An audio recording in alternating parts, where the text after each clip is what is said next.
Eh les gars, vous savez quoi? Non. J'ai eu une super idée. Je me suis dit que tous les trois, on pourrait genre se réunir autour d'un micro et puis discuter de plein de choses qu'on aime. J'ai déjà vu ça sur YouTube, ça s'appelle des podcasts. Ça serait super cool, non? Ah mais grave. Comment on l'appellerait? J'ai réfléchi à un truc. T'as une idée, toi? Bah, iPod.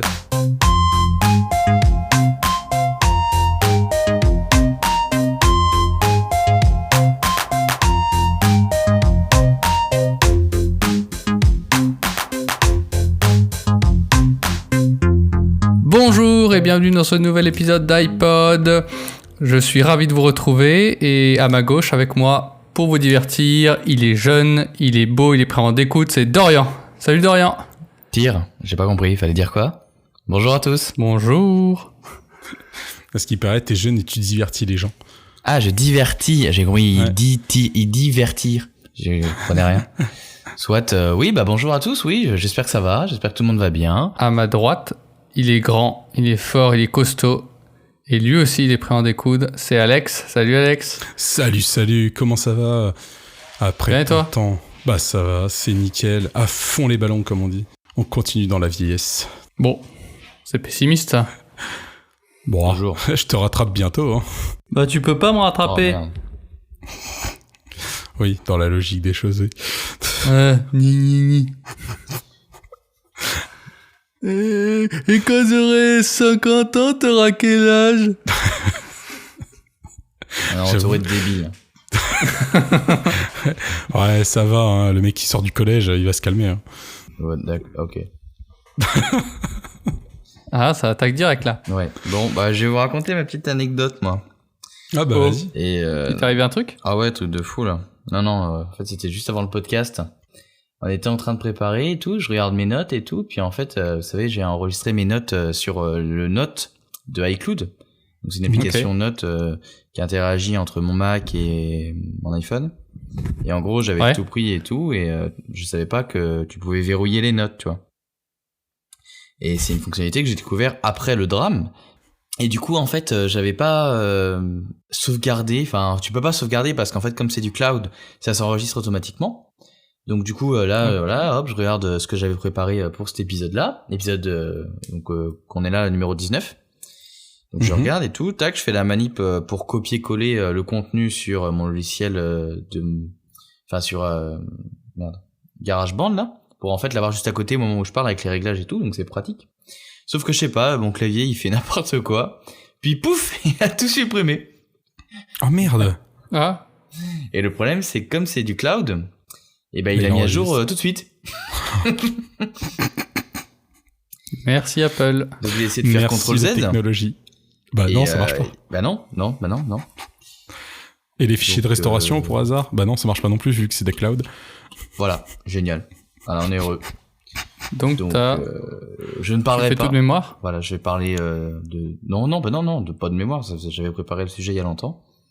Donc cet épisode, je vais rien dire, voilà. Non, je D'accord. déconne. C'est faux, j'avais déjà préparé l'épisode suivant, donc du coup, je vais vous parler de l'épisode suivant. D'accord. ok. Donc en clair, on te met sur le 20 et nous deux, on fait sur le 19, c'est ça? Oui, mais ça, vous le verrez pas, vous, ce sera transparent pour vous. Bah oui, C'est parti. c'est- Nos viewers seront dans une temporalité différente, mais ils le seront pas au jus. C'est ça, Et du coup, tu vas devoir refaire ce que t'avais prévu pour l'épisode 19. peut-être. Ou alors, peut-être que ça tombera dans le multivers improbable et... Ah, d'accord. Ou sinon, Je sais il va se répéter pour l'épisode 20. Ouais, peut-être, ouais, je ferai la même chose, ouais. Mais tu sais, D'accord. genre, je dirais pas les mêmes trucs. C'est ça. Non, mais je sais pas, on verra. En vrai, flemme. Ah, c'est con ça. Bah, faudrait éviter que ça te réarrive Donc, à l'avenir parce non. que c'est pénible. Donc tu peux verrouiller, en fait, pour éviter de faire ça. D'accord. C'est un truc que j'aurais dû faire, bêtement, mais bon. Après, tu savais peut-être pas avant. Non, clairement pas, non. En plus, c'était bien, tu sais, je regardais sur mon téléphone et tout, je préparais et tout, tac.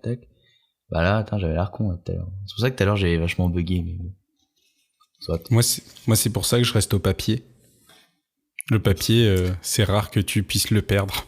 C'est bien, papy, hein? Allez. Bah, moi, j'ai un entre-deux, j'ai la Remarkable sur lequel j'ai toutes mes notes et ça marche plutôt bien. Ah, j'ai pas de remarque. Pas encore. Oh, Moi, je voudrais faire un petit retour sur un épisode qu'on avait fait il y a quelques temps qui parlait de la Game Boy Advance, Ouais. où j'avais parlé de un peu de tous les accessoires qu'on pouvait mettre dedans. Et en fait, récemment, je me suis aperçu que le kit batterie que j'avais mis, en fait, il avait tendance à vider la batterie en quelques jours. Ouais, t'en avais parlé, je me souviens. Et donc, j'ai contacté RetroSix, ceux qui font ce kit batterie, et je leur ai dit, bah voilà, j'ai un problème, c'est que le kit, il vide la batterie en quelques jours, et puis en plus, moi, ce que je voulais, c'était que quand la batterie se vide, et ben la LED de la Game Boy Advance, elle tourne au rouge comme quand on met des piles dedans. Ouais, logique. Il me dit ouais, ça en fait, on a regarde la corrigé tout ça fonctionnalité, on a corrigé tout ça dans les versions suivantes, donc tu dois avoir une très vieille version. Ce que je te propose, c'est que si t'as des trucs à commander sur le site, et ben on te l'envoie gratos. Donc du coup, je me suis c'est commandé gentil, ça. un kit. Ouais, je me suis commandé un kit pour améliorer le son. Et puis un petit haut-parleur pour améliorer et un sticker pour décorer ma Game Boy Advance. Et du coup, ils m'ont envoyé un kit batterie neuf gratuitement dans le colis, donc c'est hyper cool. Ah, c'est bah bien. oui. c'est Mais sympa. sachez que voilà, vérifiez les. Normalement, bon, les derniers qui sont vendus par RetroSix sont ceux avec les défauts corrigés, mais il est possible que vous ayez une vieille version. Ce qui peut être regrettable. Parce que sinon, c'est que vous allez tous revoir ce bug, et comme ça, ils vont tous vous renvoyer des trucs gratuitement. Est-ce que vous avez déjà lu ou vu Dune? Alors moi, malheureusement, je devais, et j'ai fait ni l'un, ni l'autre. Ok. Moi, j'ai vu au ciné, ouais. Je suis allé voir le dernier, là, celui de 2020. Et alors, t'as trouvé ça comment? Je trouve ça trop bien. Les effets spéciaux sont incroyables. Les acteurs jouent bien. Timothée Chalamet, l'acteur principal, je trouve qu'il joue vraiment bien. L'histoire, elle est sympa. C'est pas trop lent. Ça a l'air d'être lent, mais c'est pas trop lent. Et puis, ça s'installe un peu comme dans un univers un peu la Star Wars, mais encore différent. Donc du coup, faut se plonger dedans, faut y aller. Mais quand t'es dedans, ouais, c'est agréable. Et on en redemande encore, tu vois. Moi, j'attends vraiment le 2 ou la suite. Je sais pas trop ce qu'en est. Je connaissais pas du tout avant, et j'ai vraiment découvert. J'avais l'impression que ça avait plagié beaucoup de choses, et en fait, finalement, non. Enfin, Bah, moi, vu que c'est sorti avant, c'est difficile de dire que ça plagie, quoi. Ouais, mais je savais pas trop, tu vois, au niveau de la timeline de la SF, qui avait plagié quoi. Mais non, en vrai. Ah, ça, je vais en parler. Mais en vrai, non, j'avais trouvé ça vachement intéressant. L'univers était sympa, je le trouvais vraiment sympa. Et puis bien apprécié le film. Alors moi, ça fait que tu peux me spoil, hein. Y a pas de souci, au contraire, ça me donne encore plus envie. Non, bah justement, je vais pas trop spoiler, je vais plutôt parler de l'univers que de l'histoire. Parce qu'à la fin, le héros, il meurt. Non, c'est pas vrai, hein, je rigole. Un jour, on va vraiment dire ça et ça va être vraiment vrai. On va reparler de Star Wars. C'est marrant que tu l'aies cité parce que y a un parallèle à faire. Donc Dune, c'est un roman de science-fiction qui a été écrit par Frank Herbert. Ouais. Il l'a publié entre 1963 et 64, donc bien avant Star Wars et tout ça. Ouais. Au début, bah, comme beaucoup d'œuvres, un peu comme je pense à Harry Potter, des trucs comme ça, des trucs qui bousculaient un peu les idées reçues, tu vois, il a eu des problèmes de publication, donc le roman était le premier roman. Alors quand je parle de Dune, il faut savoir qu'il y a 6 romans. Oui. Mais là, on ne parle que du premier. Toutes les œuvres cinématographiques ont été basées sur le premier roman. Donc celui de Donc, lui, 2021, c'est le premier roman aussi. Alors c'est que la moitié du premier roman. La moitié du premier roman. D'accord. Ouais. Donc ça a été publié en 2 parties dans un magazine qui s'appelait Analogue. Donc c'est pour ça qu'on peut le retrouver encore en 2 parties maintenant, le roman publié en 2 tomes. Ouais. Donc c'est bien un seul roman en fait. Et ce qu'il faut savoir si vous voulez attaquer cette lecture, c'est que le roman ne vous prend pas par la main. Vous êtes plongé dans un univers comme si vous étiez spectateur et vous découvrez, vous raccordez les pièces du puzzle un petit peu au fur et à mesure. Donc ça peut être une lecture qui est difficile au début. Ouais, je suis un peu d'accord, c'est un peu le ressenti que j'avais pendant le film, tu vois. C'est pas la Tolkien où il y a d'immenses descriptions très longues, mais par contre, donc les descriptions sont tout à fait contenues et tout à fait gérables, mais le roman ne te prend pas par la main, il va pas te dire un tel c'est un tel et tout ça. J'y reviendrai un peu plus tard, j'ai un exemple là-dessus. Oui, Et il faut que ce soit toi qui déduise les choses, en fait. Donc, c'est ouais, un peu, en fait, ça vient. En fait, il faut au début quand Ça vient tu naturellement, commences la lecture, faut accepter que Ouais, c'est ça. certaines choses, tu vas pas les comprendre tout de suite. Mais c'est pas grave. Tu avances dans la lecture, elle est vachement intéressante, parce que la suite vaut vraiment le coup. Par exemple, je trouve que dans le film, il y a un peu cette notion-là, où on te lance dans l'univers, et on t'explique pas forcément... tu sais, il y a pas un espèce de prélude en disant les Jedi, machin. Non, on te lance dans l'univers, on te dit, bah écoute, c'est comme ça. Et en fait, on t'explique pas, et au fur et à mesure, ouais, je pense que la première demi-heure, les premiers 40 minutes, il faut vraiment s'accrocher, parce que après ça s'enchaîne bien, mais au début, ouais, enfin, j'ai l'impression que ça s'accroche pas, quoi. Enfin, je veux dire, ça, y a rien qui est Je dirais expliqué. que si t'as ressenti ça, c'est qu'ils ont bien réussi à faire retranscrire un peu l'univers du livre, parce que c'est tout à fait ce qui se passe. D'accord? Moi, je trouve que ça a beaucoup inspiré Star Wars et Game of Thrones dans ce que ça aborde. Donc, c'est pour ça que je trouvais amusant que tu parles de Star Wars, qu'on a un peu la même analyse là-dessus. Et en gros, le monde, il est basé sur un système féodal avec un empereur qui règne sur des familles, des grandes familles.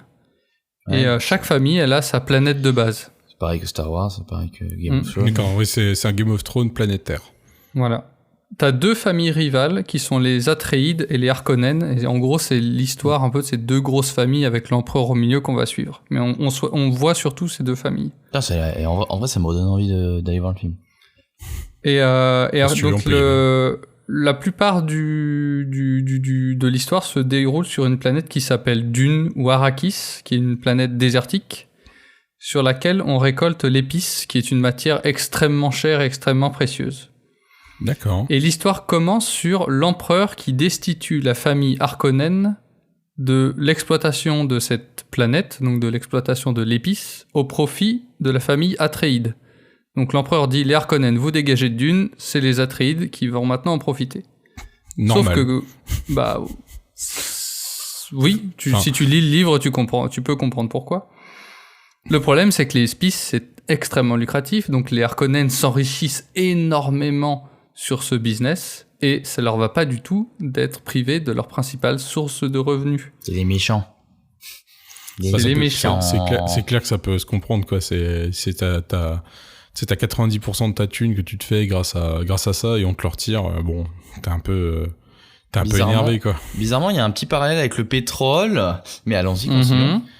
Ah non, mais même avec l'épice à l'époque féodale, l'épice c'était quelque chose de très cher. Donc en fait, ils ont utilisé un peu le même système, et la guerre des épices au temps féodal existait aussi. Hein. Il y a eu énormément de guerres à cause de ça. Hein. Ouais, tu peux avoir plein de parallèles. C'est ça qui est hyper bien, c'est qu'il y a plein de parallèles avec notre histoire, évidemment. Notamment, ça parle d'écologie. Il y a une espèce endémique de la planète Dune qui sont les vers des sables, qui sont des immenses vers qui sont gigantesques, qui à côté, un humain, c'est une tête d'épingle, quoi. C'est rikiki. C'est le truc dans certains films qui bouffent la voiture entière avec les gens. Ah là, blancs, ça pourrait bouffer des villes entières, en fait, d'après ce qu'ils expliquent. C'est un peu un worm, non, je crois. C'est comme ça qu'on dit dans Seigneur des Anneaux. Ouais, les gros vers qui sortent de... Ouais. Bah c'est ça, mais en plus gros encore. Ouais, en plus gros, ouais, c'est un immense truc. Et ça freine la récolte de l'épice, puisque en fait, ils sont attirés par des énormes machines qui sont décrites comme des villes-usines. Et donc, c'est des énormes machines qui récoltent l'épice dans le sable. Et donc, il y a des patrouilles aériennes et des systèmes qui viennent, en fait, des énormes hélicoptères ou des énormes avions qui viennent Élitreuiller, voilà, les machines de récolte à l'approche d'un ver. D'accord. pour éviter que la machine se fasse bouffer. Exactement. Autre problème écologique, c'est l'eau qui est extrêmement précieuse. Tout le monde n'y a pas accès équitablement. Parce que c'est un désert. Il y a un peuple autochtone de la planète Dune qui est un peuple du désert, qui sont les Fremen, et qui, eux, leur rêve ultime, ce serait de terraformer Arrakis en un paradis vert, avec une atmosphère de l'eau, des nuages, de la pluie, etc. etc. Mais le Chose problème, absente d'Arrakis actuellement. Sauf que s'ils font ça, ça va sûrement nuire donc au commerce des épices, donc il faut pas, quoi. Oui, voilà, ça enlèverait tout le sable, et du coup, c'est du sable qu'on tire l'épice, donc ça marche pas. les Fremen et les Harkonnen se détestent parce que les Harkonnen mènent une guerre ouverte envers les Fremen et veulent les anéantir. D'accord. Et à l'arrivée des Atreides, ils sont méfiants mais curieux, c'est-à-dire qu'ils laissent la possibilité de supprimer cette ambiance guerrière que les Harkonnen leur imposent au profit d'une période un peu plus propice. Donc ils se méfient des Atreides, mais ils viennent quand même les voir et voir ce qui se passe.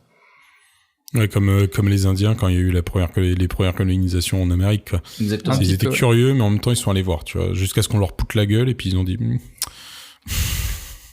Ils vénèrent l'eau plus que tout. Même les larmes des gens sont précieuses. Ils récupèrent l'eau des corps des morts. D'accord.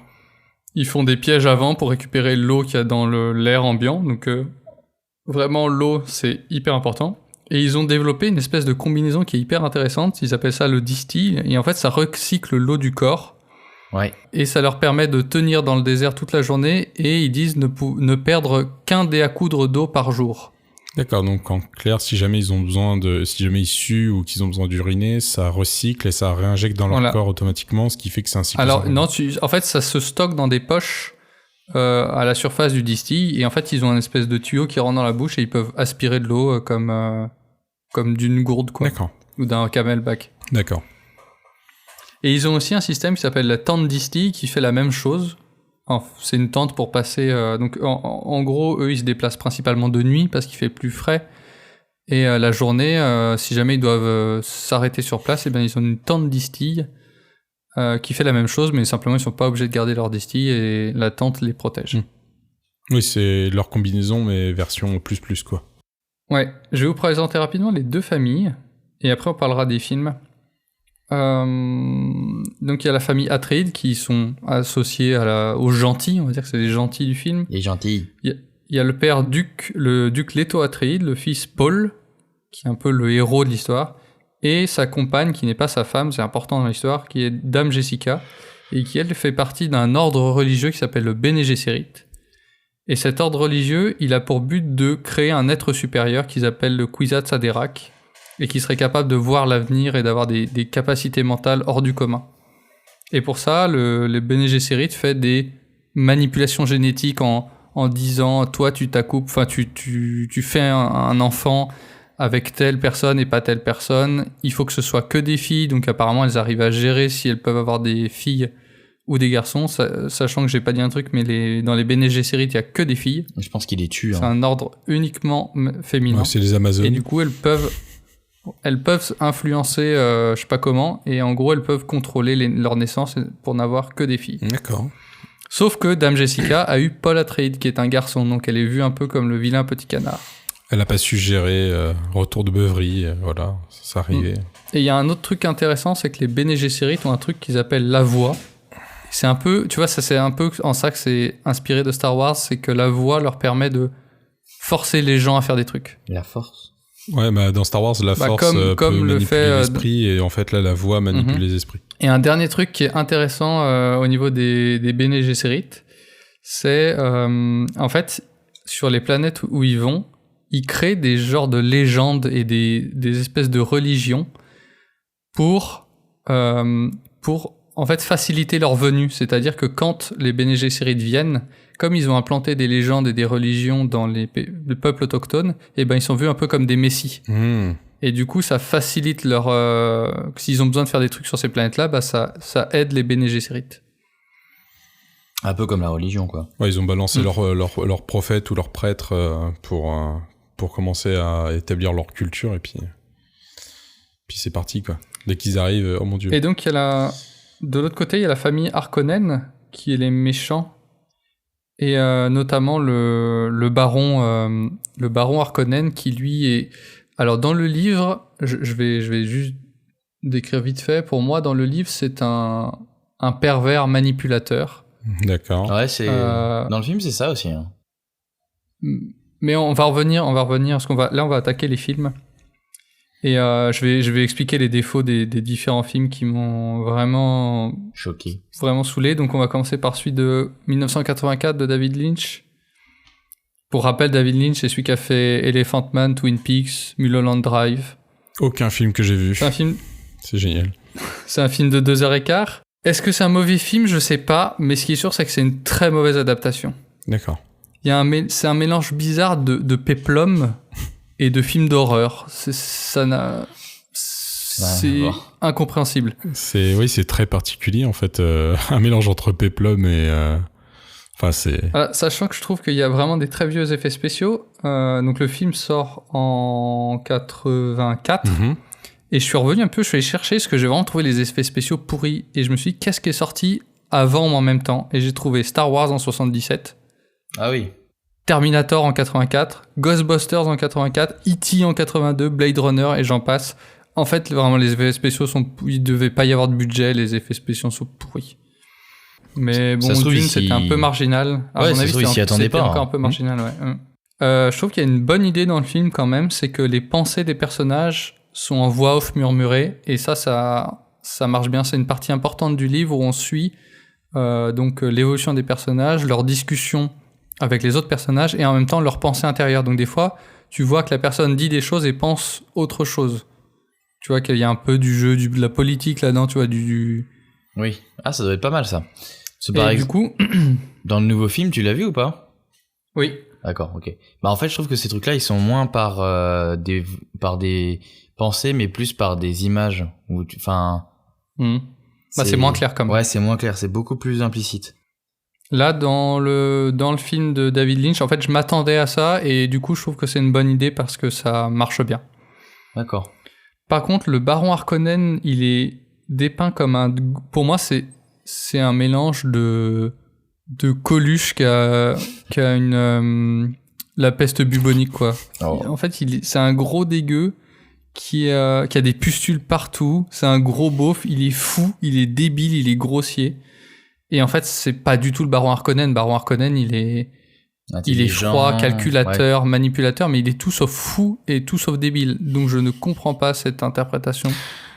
Quand tu as décrit le truc, j'ai cru que c'était le vert dans Star Wars, le mec dégueulasse là qui Jabba. Et bah presque. Et en fait, il est presque plus dégueulasse que Jabba le Hutt. Putain, et Jabba le Hutt, il est bien. Non, vraiment, il a des pustules. Imaginez Coluche avec des pustules partout sur le visage, c'est immonde. Non, mais on n'a pas envie d'imaginer ça, surtout. Et là, je vais aborder un des gros problèmes de toutes les adaptations, c'est les yeux bleus des Fremen. Pourquoi? Dans le livre, il est décrit que les Fremen ont les yeux entièrement bleus, comme s'ils n'avaient pas de blanc des yeux. Donc moi, j'imaginais que t'as le noir, donc la pupille, la pupille au milieu, et l'iris qui prend tout l'œil. Et ils ont fait un choix bizarre dans le film de David Lynch de garder les yeux tels quels, mais de les colorer en bleu sur la pellicule en post-traitement. Ce qui fait que ça te fait un festival de faux raccords. Parfois t'as les Fremen qui ont pas les yeux bleus alors qu'ils devraient. Parfois t'as des gens non Fremen qui ont les yeux bleus alors qu'ils devraient pas. Parfois, à un moment, c'est trop drôle. Vraiment, il y a un plan où il y a une explosion et on voit un plan où les Fremen ferment les yeux et les rouvrent, et en gros, quand ils ferment les yeux, ils ont les yeux bleus, quand ils les rouvrent, ils les ont plus. C'est ridicule. C'est absolument... C'est comme le Sharingan. Ignoble. Ça doit être bizarre. Ils peuvent annuler leur capacité spéciale. J'ai trouvé que les costumes étaient beaucoup trop extravagants, mais les distils sont classe. Franchement, c'est bien pensé. D'accord. Bon, il faudra regarder l'ancien pour voir. Est-ce que tu le conseilles quand même ou pas? Non. D'accord. En gros, je vais conseiller que le dernier. En fait, il y a eu aussi une mini-série en 2000 en 3 épisodes de 1h30, ce qui donne 4h30 de film, donc c'est pas mal pour décrire un peu tout cet univers. Il y a des effets spéciaux plus convaincants, mais les effets numériques sont visibles. Franchement, ça fait artificiel. J'ai écrit imaginez Windows XP, des effets faits sous Windows XP. C'est dégueulasse. Le début de la 3D, quoi. Vraiment. Ouais, les décors sont trop lisses. La 3D est cheap et dégueu, ça aliase, et le détourage au fond vert est aliase aussi. Donc c'est pourri. Merci au stagiaire. Pareil, là, je suis allé chercher de 3e qui est venu faire un petit moment, un petit court montage sur la série, tu vois. Ouais. Je suis allé chercher un petit peu les films qu'il y a eu entre le film de David Lynch et cette série, Et donc il y a eu Jurassic Park, Matrix, Titanic qui utilisent énormément d'effets numériques, Retour vers le futur, The Mask. Enfin, t'as eu plein de trucs ultra bien faits, ultra convaincants. Et franchement, là, pareil, zéro budget à mon avis pour faire les effets. Donc, forcément, ça vieillit mal et ça rend pas bien. Nice job. Il a un peu les mêmes défauts que le film de 84. Il est trop extravagant dans les costumes et les décors. Les décors, ils font cheap. Le baron Ah oui, alors, un truc qui me saoule aussi. Dans le livre, le baron Harkonnen, il est tellement gros qu'il peut pas se bouger tout seul, donc il est sur un truc qui est appelé une chaise à suspenseur. Donc moi, j'imaginais un genre de fauteuil soulevé par 4 suspenseurs. Donc faut imaginer des bouboules qui flottent dans l'air et la chaise, elle est reliée par des câbles à ces bouboules, tu vois. Ouais, c'est ça, ouais. Par exemple, ça, c'est un truc qui est très bien. J'y reviendrai dans le film de 2021, mais il y a un truc qui s'appelle les lumières à suspenseur, et ça, je me suis dit, quand j'ai vu le truc, je fais, ça, c'est bien fait. Ils ont bien réussi à comprendre ce que c'était ces histoires de suspenseurs. D'accord. Et en fait, dans le film de 84 et dans la mini-série de 2000, juste, il y a rien, et le baron Harkonnen vole sans explication. Oui, d'accord. Donc c'est pourri. Oui, c'est pas de la technologie, c'est la magie, quoi. Là où le livre te prend pas par la main, je trouve que les dialogues de la série te prennent pour un débile. C'est genre oh machin, mon frère, qui est le frère de mon père qui s'appelle machin, tu vois. Ouais, d'accord. Ce genre de truc qui marche pas du tout. Bon retour dans l'amour, comment ça peut s'appeler la série là, Les Feux de l'amour. Mais tu étais donc mon frère. Oui, j'étais mort mais j'ai revécu. Il y a un peu le défaut des trucs de comme ça, c'est mal joué. Ouais, les sitcoms quoi. À un moment, j'ai éclaté de rire. Je me suis repassé la scène 4 fois. Tu sais pas pourquoi dans le décor, il y a une corde d'escalade Décathlon. Bleue, flashy. Ça n'a pas de sens, c'est... Je me suis dit, mais ils l'ont oublié, c'est pas possible. C'est le mec... T'as une corde d'escalade. C'est le mec de l'éclairage, il était monté là-haut pour faire le réglage, il est descendu, il a pas eu le temps, ils ont fait on tourne. Oh putain. Honnêtement, je sais pas, ça a l'air de faire partie du décor, mais c'est complètement anachronique, quoi. C'est comme si t'es un chevalier avec une montre, quoi. C'est, Bah oui. Ou une écharpe de l'OM, j'en sais rien, mais ça a rien à foutre là, quoi. Donc ça m'a fait éclater de rire. C'est la Les French distilles, ils touch. font cheap. Les distilles, c'est juste des espèces de pyjamas sur lesquels ils ont peint des vagues formes. Enfin, c'est pourri, c'est à chier. Ils marchent de jour dans le désert, alors que dans le livre, clairement, ils marchent de nuit. Ils marchent normalement, alors que normalement, il y a une démarche spécifique pour pas attirer les vers des sables, parce que les vers des sables sont attirés par les martèlements répétés, genre poum, poum, poum. Donc quand tu marches, tu martèles le sable, donc t'attires les vers des sables. Et en gros, les Fremen, ils marchent avec une démarche spécifique qui imite le bruit du sable balayé par le vent. Et du coup, ça masque le bruit de leurs pas. Ils marchent à tatillon, quoi, en faisant super gaffe. Non, c'est plutôt en faisant traîner les pieds, en fait. Ouais, en faisant traîner les pieds, puis c'est décrit un peu comme une danse, en fait. Ils traînent les pieds de certaines manières pour que ça imite le bruit du vent dans le sable pour pas attirer les vers des sables. Et là, ils marchent normalement 2 jours, enfin, ça n'a pas de sens. À un moment, il y a une partouze, je sais pas pourquoi. Il y a vraiment des gens qui font l'amour en groupe. Oui, bah c'est pour récupérer l'eau. Le même genre. Et il y a une fin théâtrale complètement ridicule. Et là, j'ai remis en gros les yeux bleus, putain. Et le festival de faux raccords qui va avec. Ils ont repris la mauvaise idée du film de David Lynch. Et alors, ils ont ajouté à ça des conneries. Donc c'est fait cheap. On voit le blanc des yeux parfois, donc ça n'a pas de sens. Il y a un moment où c'est méga mal calé. On voit Paul Atreides en gros plan et il a franchement le bleu des yeux, il est sur ses paupières inférieures. C'est complètement mal calé. Parfois, il y en a certains, ils ont un œil sur 2 qui est bleu. Certains, un œil bleu, un œil pas bleu. Non mais sérieux, hein. Et parfois, ah oui, alors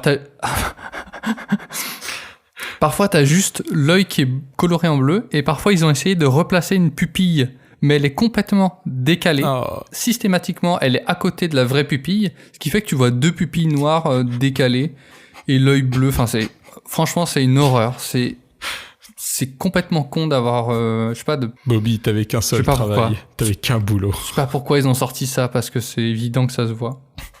Ah, mais peut-être que pour eux, voilà, ça passe. Ah oui, et parfois, il y a purement et simplement des oublis. Je pense que c'est quand les yeux sont trop petits dans l'image, peut-être qu'ils essaient pas de les colorer, mais tu vois quand même que les yeux sont pas bleus. Donc, Ça fait bizarre. Bah, on peut remercier maintenant ce qu'on appelle les lentilles totales qui prennent l'intégralité, qui prennent une grosse partie de l'œil pour bien les colorer. Alors, on va en reparler sur le film suivant, t'inquiète pas, les yeux bleus, c'est pas fini. Et pour finir sur la mini-série de 2000, ils ont abandonné les pensées des personnages, mais ça respecte beaucoup mieux l'histoire. Alors, c'est une maigre compensation, mais comparé à tout le reste qui va pas. Mais bon, c'est déjà un peu plus regardable qu'un film de 84 et ça retranscrit mieux l'esprit et l'histoire de Dune. D'accord. Je passe vite fait sur le dernier film. Donc, c'est un film de Denis Villeneuve. Par exemple, il a fait Blade Runner 2049 et Premier Contact. Oui, c'était cool en plus. Qui était pas mal. Leto Atreides, j'ai bien aimé parce que c'est Oscar Isaac, c'est celui qui fait Poe Dameron. Poe Dameron ?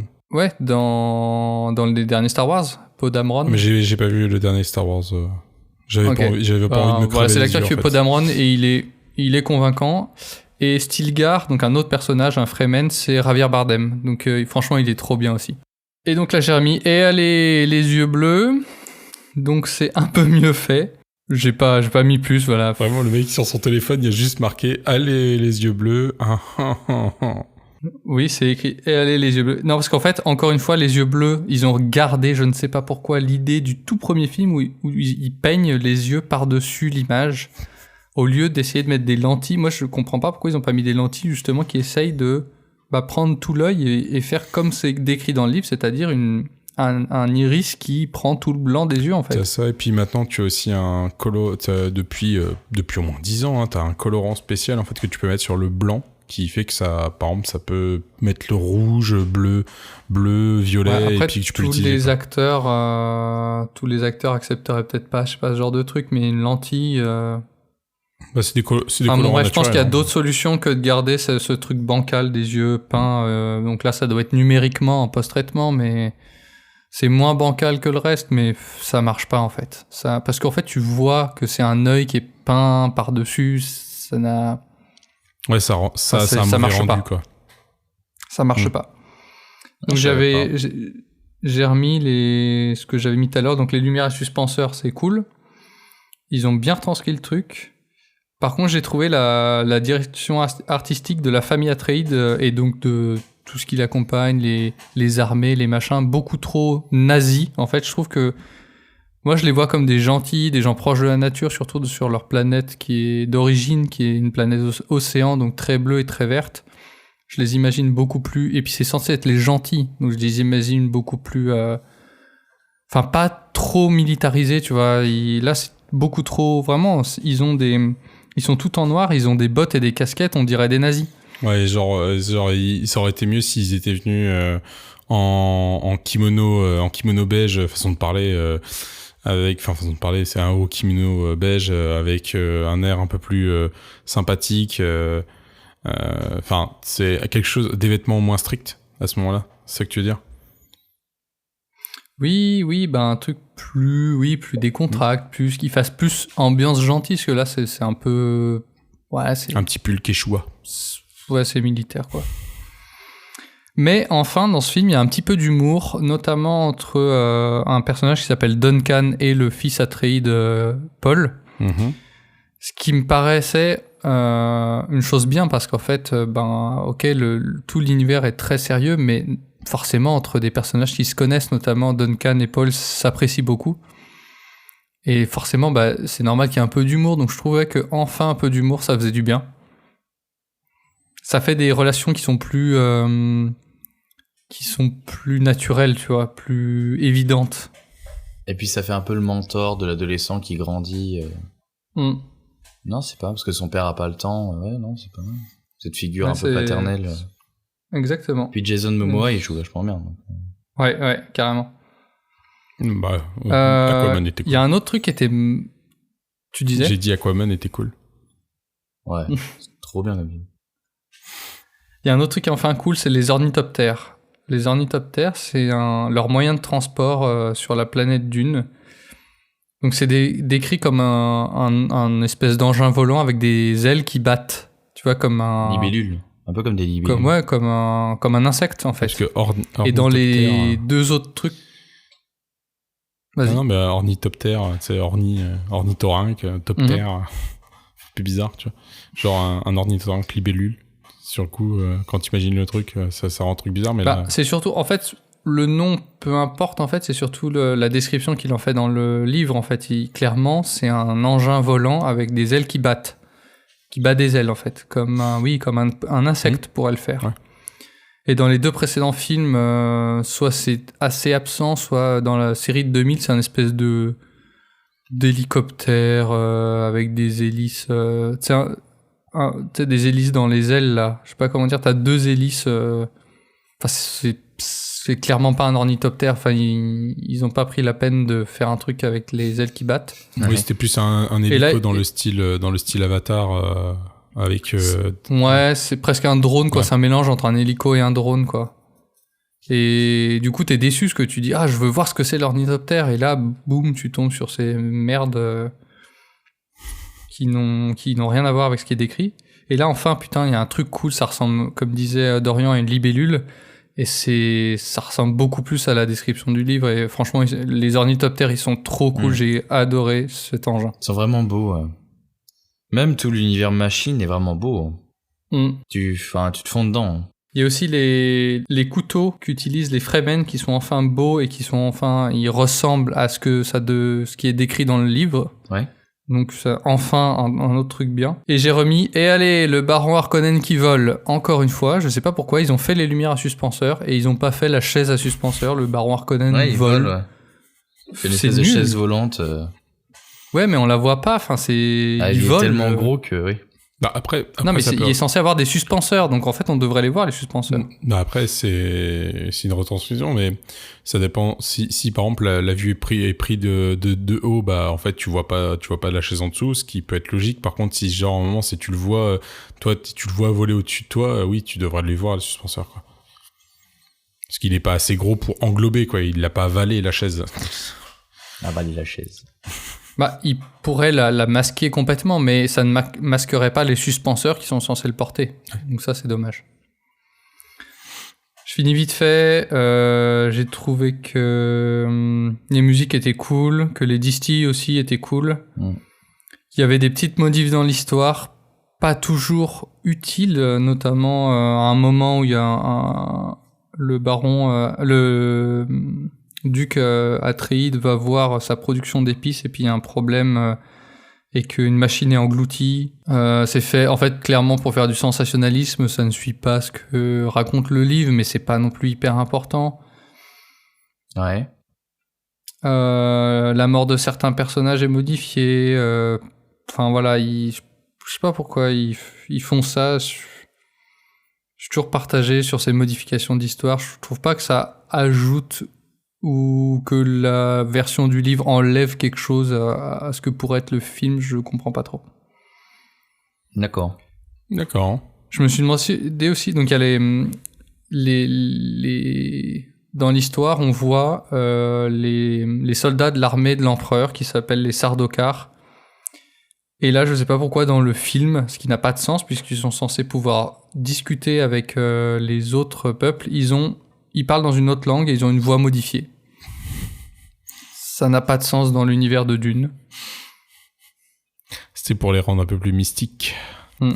Certains Harkonnen ressemblent aux orques du Seigneur des Anneaux. Ouais, je suis d'accord. Franchement, ça n'a pas trop de sens non plus. Enfin, pourquoi pas. En fait, ouais, ça colle encore un peu au visuel qu'on voyait, surtout sur le film de David Lynch, un peu.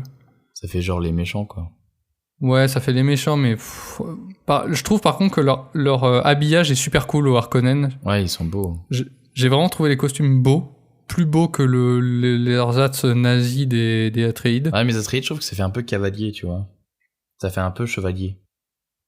Bah pas trop. Moi, le premier truc qui m'est venu, c'est ok, c'est des costumes nazis. Enfin, ils font pas cavalier. Ouais, moi je trouve qu'ils font chevalier avec leurs grosses armes. Mais ils sont tout en noir. Oui, mais sur les formes. Un chevalier, il a au moins un pantalon blanc, tu vois. Les cavaliers, ils ont des pantalons blancs. Oui, mais dans la forme, d'accord. Et il y a enfin une référence à la méthode de déplacement des Fremen dans le désert. Ouais. Et une tente distille qui ressemble à vraiment ce qu'on imagine. Pareil, la tente distille qui est dans le film de 2021 et ressemble vraiment à l'imaginaire qu'on peut avoir dans le livre. plutôt que dans à contrario de ce qu'il y a dans la série de 2000, qui est pourri, et dans le film de Lynch, c'est complètement absent.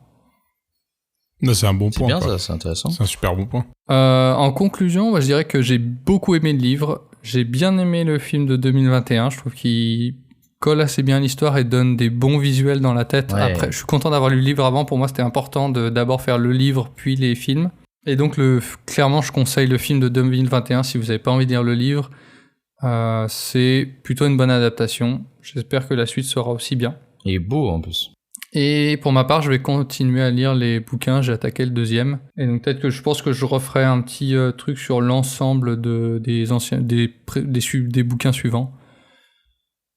Plus concis que ce que j'ai fait là. Pas de problème, hein. C'est quand tu veux. Moi, je vais essayer de voir le film si j'ai l'occasion, parce que je sais qu'on en a déjà parlé avec Anne, donc... Ce sera pas demain la veille, hein, parce qu'il y a 5 autres bouquins et c'est assez lourd. C'est un peu long à lire.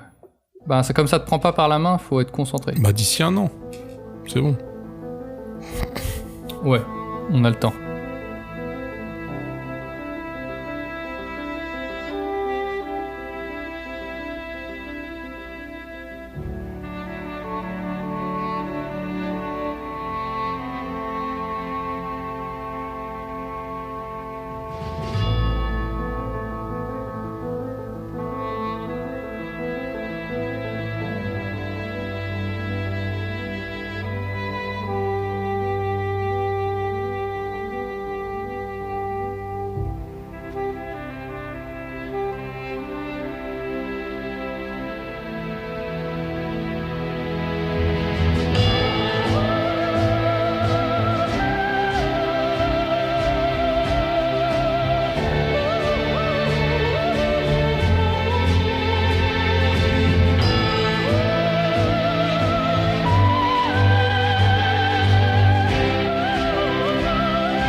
Alors moi je vais vous parler, comme j'ai dit, je vais débuter une nouvelle petite rubrique sur les mythes, légendes, le folklore qu'on peut retrouver. Et là je me suis dit j'allais vous présenter un truc sur certains pas mythes, mais sur certaines légendes qu'on a vécues en France, ou même des légendes assez vraies en fait, même des événements assez vrais qui sont passés en France, là pour ce cas-là. Pour les autres fois, je vous présenterai autre chose.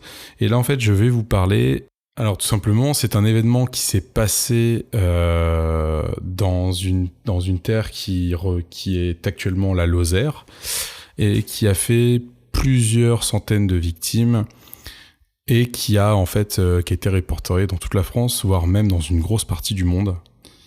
Et on va dire que je vais appeler ça... la bête. Mmh. Et donc pour vous, si je dis la bête, à quoi vous pensez ? La bière. La bête du Gévaudan. La bête du Gévaudan.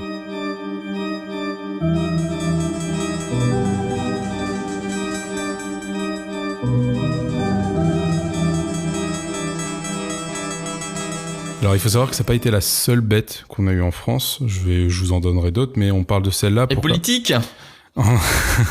Non, on parle de celle-là parce qu'en fait, c'est la bête sur laquelle on a eu le plus d'informations, et sur laquelle, en fait, on a discuté le plus du fait que, pour vous expliquer, vous avez eu genre la Gazette de France, et puis avant la Gazette de France, vous avez eu d'autres petites gazettes qui ont en fait récupéré l'information et qui ont distribué cette information, au point où ça a même été des gazettes internationales qui parlaient de cet événement. Et pourquoi on a beaucoup parlé de cet événement ? Parce qu'en fait ça a été l'une des chasses la plus longue et l'une des plus pas coûteuses, mais qui a réuni le plus de monde qu'on ait eu en France dans ces années en question. Alors pour vous expliquer, la bête du Gévaudan, ça a une période d'attaque. D'accord, il y a eu l'attaque d'une bête, d'une ou plusieurs bêtes, qui se sont passées entre le 30 juin 1764 et le 19 juin 1767. Ça a duré donc bien 3 ans. Et ça fait à peu près entre 88 à 124 victimes recensées. C'est-à-dire qu'il y a peut-être d'autres victimes qu'on n'a pas eu. Ouais, il y a eu beaucoup de victimes. Et donc ça s'est passé dans ce qu'on appelait le Gévaudan, qui est la Lozère actuelle, à peu près. C'est un peu particulier parce qu'on n'a pas totalement les cartes liées à ça, mais j'ai certaines personnes... T'as des villes... Des villes moyennes ou grandes villes environnantes. Il y a quelqu'un en fait qui a fait à peu près une map de ce que pourrait ressembler le Gévaudan et aussi je vous montre une image de la bête et en fait c'est cette image qui a servi à la mise en chasse de cette bête. Donc en fait sur la première image on voit un dessin de la bête comme elle a été décrite par certaines victimes en fait qui ont survécu ou certaines personnes qui ont été attaquées mais qui ont réussi à s'enfuir. Et en fait, cette image a été demandée par le roi, donc c'est Louis XV, excusez-moi, j'ai eu du mal à le lire, donc c'est Louis XV qui a tout simplement demandé à faire cette imagerie et pour dire que tout simplement, il promettait 2700, alors j'arrive pas à remettre la chose de l'époque, donc je sais plus si c'est des louis d'or ou autre. Mais en clair, une grosse quantité d'argent à qui arrivera à tuer cet animal. Et dans la deuxième image, en fait, ça vous explique à peu près ce qu'était le Gévaudan, en fait. Donc le Gévaudan, c'est bloqué entre l'Auvergne, le Velay, le Rouergue. Ouais, c'est un peu paumé comme coin. C'est dans le centre de la France, quoi, en gros. Ouais, c'est au sud de l'Auvergne, quoi. Et en fait, c'est pourquoi, donc derrière, en fait, pourquoi ça en entend parler, c'est que tout simplement, comme je l'ai dit, à cause du nombre de victimes qui commençait à croître, le roi, en fait, a décidé d'envoyer ses troupes à la chasse, et donc a engagé, en fait, ses troupes pour aller chasser cette bête, et ils ont décidé de faire des battues. Ils ont tué à ce moment-là énormément de loups. Il faut savoir qu'elle est... Oui, parce que ça ressemble... La bête, le dessin que t'as envoyé, ça ressemble à un loup avec un peu une langue de serpent et des pattes de griffon, quoi, un peu des pattes d'oiseau. C'est ça. Alors, c'est ce que les victimes, en fait, décrivaient, c'est que c'était une bête avec une sorte de crinière, avec une queue très longue, avec des dents hyper acérées, des griffes pour les empoigner. C'était assez particulier, en fait. J'ai une question, si les victimes sont mortes, elles font comment pour témoigner ? Excuse-moi, les personnes, les témoins qui ont, en fait, ceux qui se sont fait blesser, parce qu'il n'y a pas eu que des morts, il y a eu des blessés. Qui ont réussi à s'en sortir et donc qui ont pu décrire en fait la bête comme ils l'avaient vue. Tout simplement. D'accord. Donc ça, c'est pas des victimes mais c'est des blessés. Est-ce que ce serait pas un des premiers tueurs en série de l'histoire mais en fait les gens ils ont cru que c'était une bête ou un truc comme ça. Alors en fait c'est ça qui est assez bizarre, c'est ce qui tourne autour de la bête du Gévaudan, c'est qu'en fait il y a eu donc des tueries, comme je vous ai dit, des loups. Il y a eu, à l'époque, il y avait plus de 20 000 loups sur tout le territoire. Il y a eu beaucoup de loups qui ont été tués. Et les gens disent, ah ouais, oui, c'est ça. Et puis il y en a d'autres qui disent, bah non, c'est pas ça. Et en fait, il y a des gens, justement, comme on disait, il y a des gens qui pensaient que c'était un démon arrivé, en fait, pour punir les gens de quelque chose qu'ils avaient fait de mal. Donc ça, c'est plus le côté religieux. En fait, c'est plus l'église qui a commencé à donner cette opinion-là. Il y a eu des gens qui disaient que c'était tout simplement un groupe de personnes ou une personne, un tueur en série ou un groupe de tueurs qui sévissaient. Et d'autres, ils disaient vraiment c'était un animal pur, mais pas forcément un loup, ça pouvait être autre chose, quelque chose de beaucoup plus gros. En fait, on n'a pas vraiment, on sait actuellement, en fait, on sait pas exactement ce que c'est. On sait qu'on l'a tué, on sait qu'il y a une des bêtes qui a été tuée, suite à ça, il n'y a plus eu d'attaque, mais on n'est pas vraiment sûr que c'est exactement ça. En fait, il y a encore un mystère qui tourne autour de la bête du Gévaudan. On sait que ça a cessé, mais on sait pas pourquoi. C'est ça, en fait. On sait pas si c'est dû au fait que cette bête a été tuée ou c'est juste dû parce que peut-être que le tueur s'est arrêté ou a été tué par autre chose. On ne sait pas, en fait. On n'a pas vraiment encore d'idée là-dessus. Et ça fait que comme je vous expliquais, en fait, ils ont fait une grosse battue au préalable. Ils ont tué des loups, ils ont pas réussi à retrouver la bête. Et donc, derrière, en fait, le roi décide d'envoyer une personne qui s'appelle François Antoine, qui est en fait le porte-arquebuse du roi lui-même, en fait.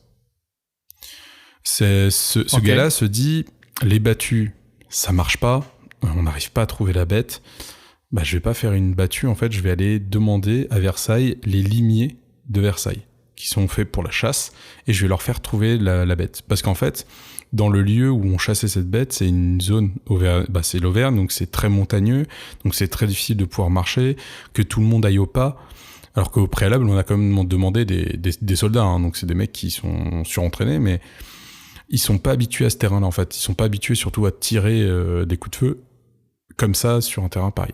Donc lui, il part avec d'autres chasseurs, et il part avec des chiens pour retrouver, et ils arrivent à être sur une piste d'une bête.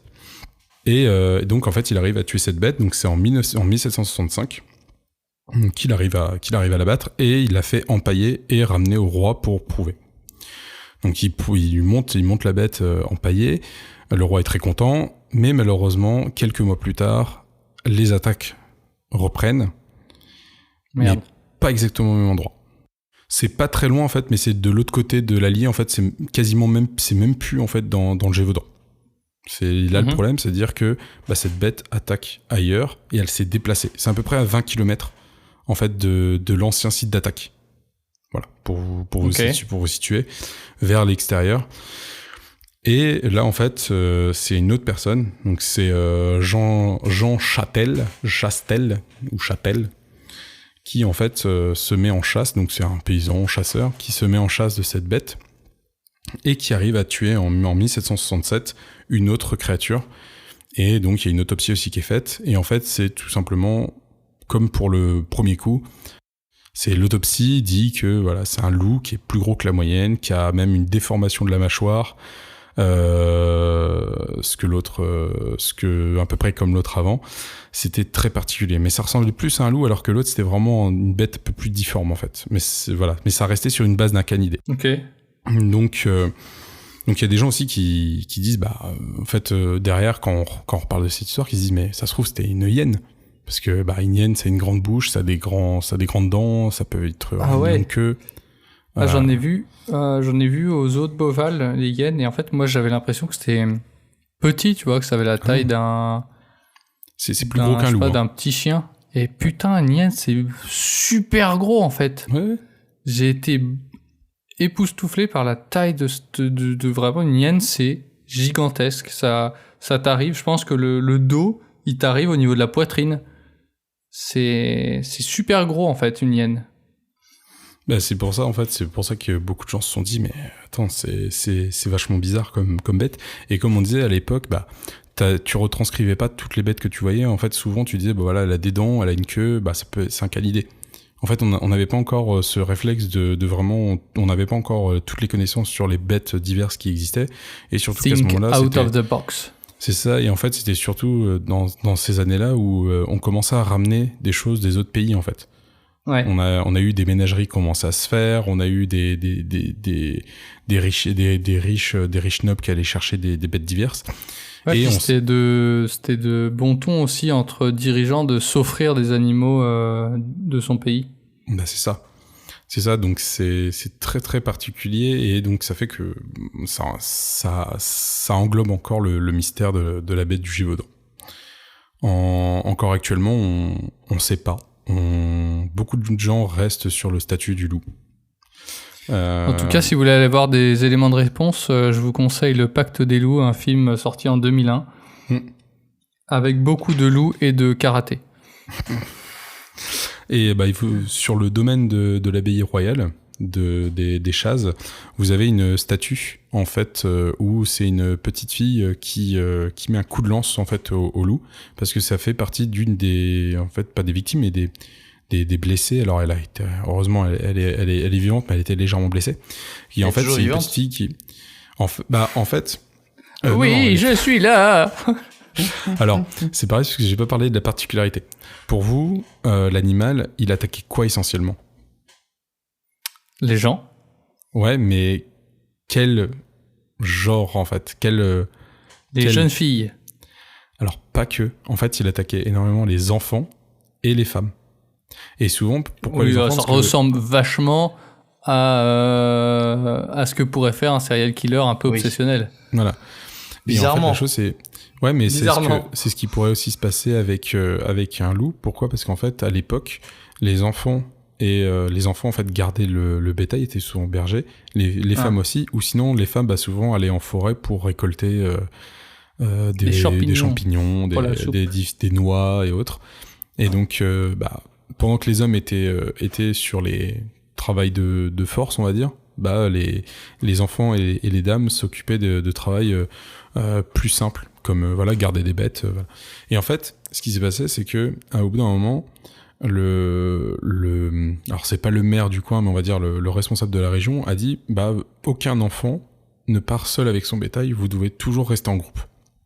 Et en fait, certains enfants se sont munis de bâtons avec un couteau au bout. Et ils ont vu une bête arriver, et en fait, dans la panique, il y a une petite fille qui a réussi à lui mettre un coup de lance, en fait. Donc vous avez une image, vous avez la statue qui existe à l'abbaye de l'enfant en train de lui mettre un coup de lance. Mais est-ce que ce serait pas une légende? Ah, c'est pareil, ça a été quelque chose qui a été décrit par rapport à ce qui s'est ce qui s'est passé. Donc la statue a été faite par rapport à ce qui s'est passé, donc on sait pas vraiment, et puis ça reste une enfant, tu vois. Donc il faut savoir que c'est depuis ce temps-là que on va dire que dès qu'il doit y avoir une représentation du mal ou d'une bête maléfique, et en fait on va mettre un loup.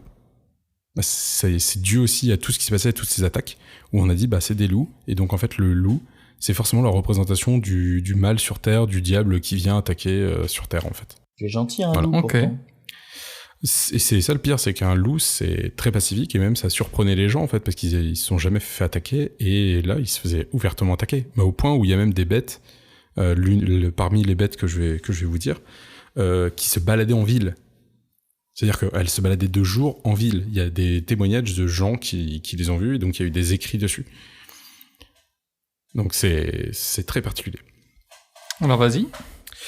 Alors, le 10 mars 1632, on a eu la bête qui s'appelle en fait la bête de Caen.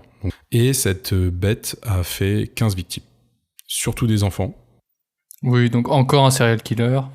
On a eu la bête de Benay, donc c'est en Touraine. Ça a été la plus meurtrière.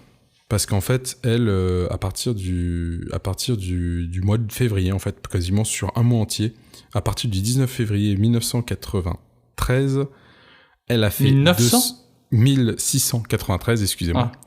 Elle a fait 250 victimes. Ça a été la plus meurtrière sur un laps de temps très court. Toujours des enfants et des jeunes femmes ? Non, c'est ça le pire. Et ça a été au début des enfants, des très jeunes enfants, des enfants souvent des bergers, des jeunes femmes, et au final ça allait jusqu'à des adultes, donc des femmes adultes et des hommes, même des hommes adultes. Il y a même une caricature sur celle-là, dommage je vous l'ai pas pondue, faudrait que je vous la retrouve, où en fait c'est une nourrice qui essaye d'extirper de la mâchoire de la bête un enfant qui est pris dedans. Ok, encore un serial killer. Non, parce que là, il y a des vrais témoignages, il y a des gros témoignages, comme je vous disais, la nourrice qui a, elle, vu quand même l'enfant dans la gueule de la bête et qui a essayé de l'en extirper. Et en fait, on dit que même, alors ça c'est les écrits qui le répertorient, mais en clair, tout ce qu'elle aurait pu récupérer, c'est les pieds, quoi. Il y a des gens qui ont vu des extraterrestres, hein, donc là, ce qu'ils voient des bêtes. Oui, mais c'est pour ça, je sais pas trop. Je vous en fais deux dernières, pas plus, j'irai pas plus loin. Vous avez la bête de Trucy en 1731 et elle a fait 28 victimes. Et la dernière, c'est la bête du Vénet en 1799, excusez-moi, donc proche du village de Paliès, donc c'est entre le Gévaudan et le viaduc de Millau. Et pareil, elle a tué une quinzaine de personnes. Donc, conclusion, les serial killers, ça date pas d'hier. Il y a un mec qui a une bonne idée, et puis les autres, ils se sont dit, oh bah tiens, pourquoi pas.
Oh, attendez, je vais juste placer une petite anecdote entre deux.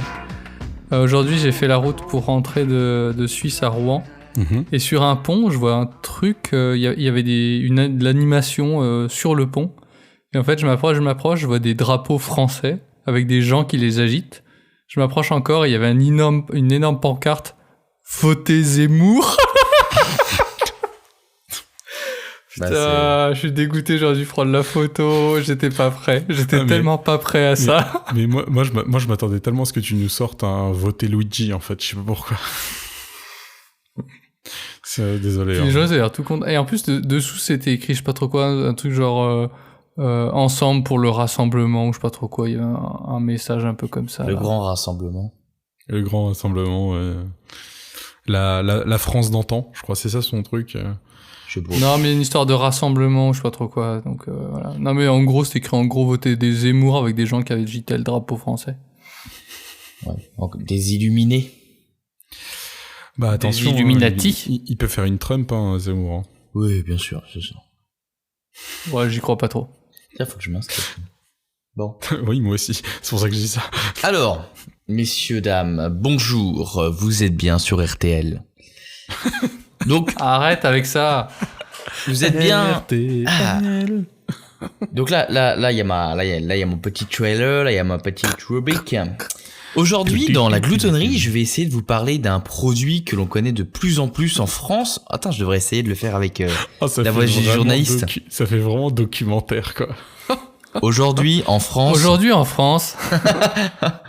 de plus en plus de gens consomment ce mets qui vient de si loin. Un mets délicieux qui parfois est assez surprenant par le goût ou par la forme. Alors, de nombreux Français se posent la question. D'où viennent-ils ? Comment viennent-ils ? Comment sont-ils fabriqués ? Nous allons essayer de répondre cela en suivant les brigades d'intervention du SMUR. Nous avons envoyé notre envoyé spécial dans l'une des fabriques les plus connues qui en fait des centaines par mois. Oui, alors nous on fait beaucoup de champignons. Alors nous, on sélectionne les matières premières avec beaucoup de critères stricts pour satisfaire le client. On prend les morceaux qu'on utilise seulement de plus haute qualité possible. Mais alors, Robert, t'as fini de te curer le nez là ? Mais alors, qu'en pensent vraiment les Français ? Nous avons essayé de contacter l'agence presse et malheureusement, elle n'a pas voulu répondre à nos questions. Du coup, on a fait un micro-trottoir. On a posé la question à des gens au marché d'à côté.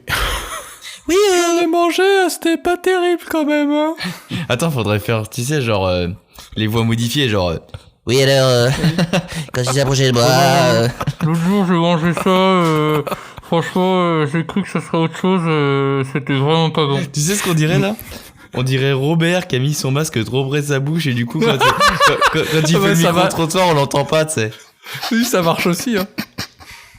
Oui, alors, je suis pas du tout d'accord avec le gouvernement, et franchement, tous des pourris, vive Zemmour et vive le connard.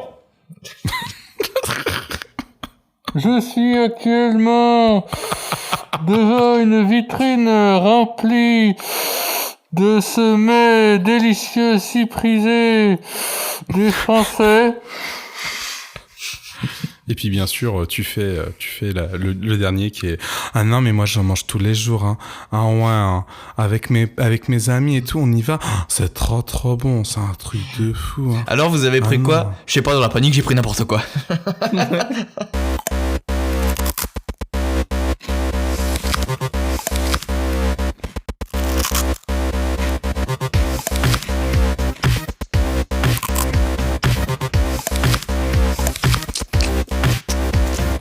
Alors aujourd'hui dans la gloutonnerie, on va parler d'un aliment et d'une spécialité qui vient d'ailleurs, qui vient là-bas d'Orient.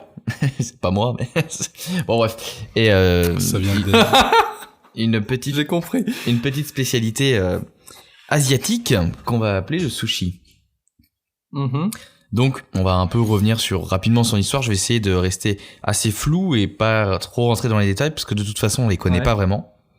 Le sushi, en fait, à la base, c'est vraiment une création de conservation du riz fermenté. En fait, à la base, ça servait à ça, inventé par les Chinois au 2e siècle, de base. C'est en fait, ils gardaient le riz, ils le faisaient fermenter.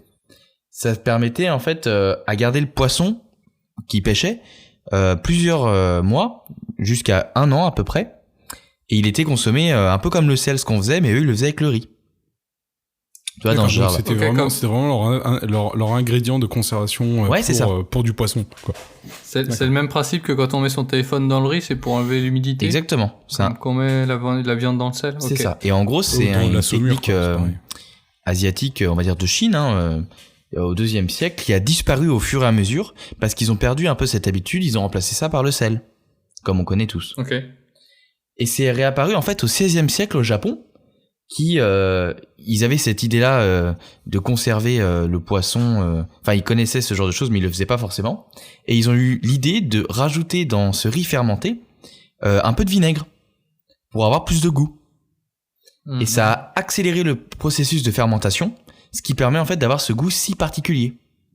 Associé au poisson, c'est devenu du coup un aliment et un mets de plaisir, on va dire, qui vient de la ville de Tokyo, qu'on appelait à l'époque Edo, voilà, au XVIe siècle. Et ce goût, en fait, a vraiment séduit le Japon très fortement, et du coup, ça a créé le sushi à part entière. Donc vraiment, le sushi, si je dois rappeler, c'est une petite boulette de riz où on vient placer un petit morceau de poisson au-dessus, finement découpé. On peut avoir différents types de poissons, différents types de conservation. Le riz doit être bien... Gluant, oui. Non, mais tu sais, quand tu mets sel et poivre, il doit être bien assaisonné. Et puis, il faut qu'il soit bien gluant, mais pas trop assaisonné au niveau du vinaigre, sinon la fermentation est trop forte et ça a trop de goût de vinaigre. Et en fait, le sushi a vraiment eu ce côté traditionnel pendant très longtemps, jusqu'à nos jours. À l'heure actuelle, le sushi a un peu évolué, mais finalement, celui qui est le plus prisé, c'est vraiment sa forme initiale, la boulette avec le morceau de saumon ou le morceau de poisson dessus, si je me trompe pas. Ouais. De toute façon, oui, le sushi classique, c'est la boulette de riz avec le morceau, de poisson ou autre dessus, ouais. C'est ça. Exactement. C'est devenu tellement populaire, en fait, que ça en est même sorti des restaurants traditionnels, on va dire, parce qu'à l'époque, et puis peut-être que vous savez, au Japon, on a des restaurants où ils font que ça, un peu comme en France, où ils ont certaines spécialités. Et c'est sorti, et maintenant, on peut même en avoir. Enfin, à l'époque, ce qu'il disait, c'est qu'on pouvait même en avoir en goûter, tu vois, dans le trottoir pour prendre un goûter de sushi ou ce genre de choses, un peu comme ce qu'on pourrait faire avec un hot dog ou avec un sandwich. Ouais, c'est devenu un peu un street food, quoi. Exactement. Et en fait, ça s'est énormément modernisé au Japon. La consommation qui était à la base très traditionnelle, plutôt réservée à une élite parce que le poisson c'était de plus en plus cher et la technique, il y a une certaine technicité pour avoir ce genre de choses, c'est très démocratisé et de plus en plus réglementé. Parce qu'au début c'était beaucoup n'importe quoi et ils ont souhaité obtenir des vraies règles pour bien cerner et bien garder un produit qualitatif. Oui, c'est pas n'importe qui a le droit de faire des sushis. Exactement. Et qui dit voilà, mon sushi il est comme ça et c'est comme ça que c'est fait. Non, il y a des règles à suivre quand même. D'accord. Et face à cet engouement-là, en fait, d'augmentation de popularité, ça a même débouché vers les pays étrangers, comme vous en doutez certainement. C'est arrivé dans les pays du Canada et des États-Unis dans les années 1970 à peu près. Là où en France, je sais pas si vous pourriez me dire à peu près à votre avis quand est-ce que c'est arrivé, tout ce qui est sushi, etc. Je dirais fin 90. Ouais. Ouais, c'est ça, quand on va dire quand l'univers japonais a commencé à arriver en France et donc surtout la nourriture type asiatique est arrivée en France, ouais. Exactement. On avait beaucoup plus l'habitude dans les années 2000 d'avoir une nourriture asiatique chinoise, on va dire, bien adaptée en fait à l'Europe, je pense. Mais on n'avait pas encore ce côté japonais, ce côté thaï qui est arrivé, comme vous avez dit, dans les années fin 90, début 2000, où vraiment les spécialités asiatiques japonaises, on va dire, ou thaïlandaises, sont arrivées en grande majorité grâce à cette modernisation. Faut quand même se dire que aux USA, etc., ça faisait 30 ans que c'était là-bas, quoi. C'est quand même dingue. C'est grâce au commerce et autres qu'ils ont fait sur place et qui s'est énormément popularisé, quoi. Exactement. Et aussi, il y a une forte immigration japonaise aux États-Unis. une forte immigration japonaise. C'est pour ça que t'as eu des films comme Karate Kid, des trucs comme ça, tu vois, parce que post-Seconde Guerre mondiale... Ah oui. Bah après, Karate Kid, peut-être que c'est aussi l'influence... parce que tu sais, les Américains, ils avaient leurs troupes là-bas, au Japon pendant longtemps, et je crois qu'ils l'ont encore, parce qu'ils dirigent un peu... Enfin, le Japon n'a pas le droit d'avoir une armée, donc en fait, les États-Unis gèrent un peu ça. Et je pense qu'il y a Alors, aussi... ils ont le droit à une armée défensive. Je Pas crois offensive, mais défensive. Il y a une certaine, on va dire, un certain soft power américain qui a réussi à s'immiscer dans cette culture japonaise dans ces années-là, après post-Seconde Guerre mondiale, qui a permis aux Japonais après de revenir plus dans les pays occidentaux, où ils étaient plus à même de faire transmettre leur message ou faire transmettre leur tradition, par exemple, je pense. Tout ça pour dire que du coup, les sushis, quand ils sont arrivés dans ces pays-là, aux USA ou même en Europe, ils étaient dans les restaurants traditionnels, comme j'ai dit au préalable, où en fait le sushiman, qui était vraiment un expert sushi, avec la technique, confectionnait le produit, le plat, sous le regard médusé des clients, qui permettait en fait de mesurer et d'avoir cette technique, d'être ébloui par cette technique-là, comme en France on pourrait être ébloui par une technique de spécialité française, dans cette idée-là. Et comme ça venait d'ailleurs, ça a vraiment créé un espèce de buzz qui a permis d'enrôler et de faire connaître, etc., etc. Moi, je pense qu'au fur et à mesure, cette technique, on peut désormais, c'est tellement présent chez nous que maintenant il y a plein de gens qui en font chez eux. Des sushis, on arrive à trouver de la nourriture pour en confectionner assez facilement. Je veux dire, ça a dépassé carrément la technicité et le restaurant traditionnel. Ça s'est vraiment inscrit dans les foyers et de plus en plus de personnes ou de générations commencent à consommer ces sushis comme le soft power américain, tu vois. C'est un peu la même chose, mais pas dans le même sens, où ça n'a pas été implanté par les États-Unis, mais c'est arrivé au fur et à mesure et ça s'est développé grâce à tous ces environnements-là. Moi, j'en fais maison. J'ai tout ce qu'il faut à la maison pour. Et donc les Occidentaux, pour s'adapter en fait à cette culture, ils ont décidé de faire évoluer un peu le sushi pour avoir des formes différentes ou des saveurs différentes. Par exemple, le plus connu, le California Roll. Je sais pas si vous connaissez. C'est vraiment le petit. Pas bien. C'est vraiment le petit rouleau où en fait ils ont rajouté de la mayonnaise dedans. Tu vois, c'est vraiment typiquement américain. Et il est inversé aussi. Quoi Le California, la particularité du California comparé au maki, c'est que le maki en fait, il est enveloppé dans l'algue, alors que le Californien, lui, l'algue en fait est au centre et c'est du riz qui est autour. Voilà, c'est ça. Ouais. Et donc là c'est vraiment là c'est maki, c'est pas vraiment des sushis, mais c'est pour comprendre que les Européens et les Américains, les Occidentaux ont fait évoluer pour s'adapter plus ou moins en fait à leur culture de base. Donc on a eu de plus en plus de trucs. Par exemple, au début à la base, on avait vraiment que du riz sur le sushi, et en traditionnel sur les makis, on avait des algues. Maintenant, on a rajouté différents types de poissons. Maintenant, on a des crevettes. On a différents types de légumes. On peut avoir des œufs. On peut avoir aussi du fromage. Je sais pas si vous avez déjà vu. Maintenant, il y a chacun des makis au kiri. Maki au kiri, par exemple, ouais. Ce qu'ils font beaucoup, maki au cheese. Voilà, ce genre de choses où en fait les Européens ont ajouté au fur et à mesure ce qu'ils avaient envie pour en fait adapter à leur culture, quoi. Et vous, est-ce que vous avez une spécialité japonaise que vous aimez beaucoup ou qu'on n'a pas cité? Le ramen. En sushi? Ouais, par exemple. En sushi? Pas spécialement. Je suis pas très friand de sushi. Ouais, pourquoi? Je sais pas. Déjà, il y a ceux où il y a l'algue. Le maki, ouais. Je suis pas très fan, et puis je suis pas fan de la texture du riz compact comme ça. Il y a beaucoup de gens qui trouvent que c'est le poisson le problème. Ouais, moi j'aime beaucoup le poisson. C'est ça, le poisson cru, il y a des gens, ça les gêne.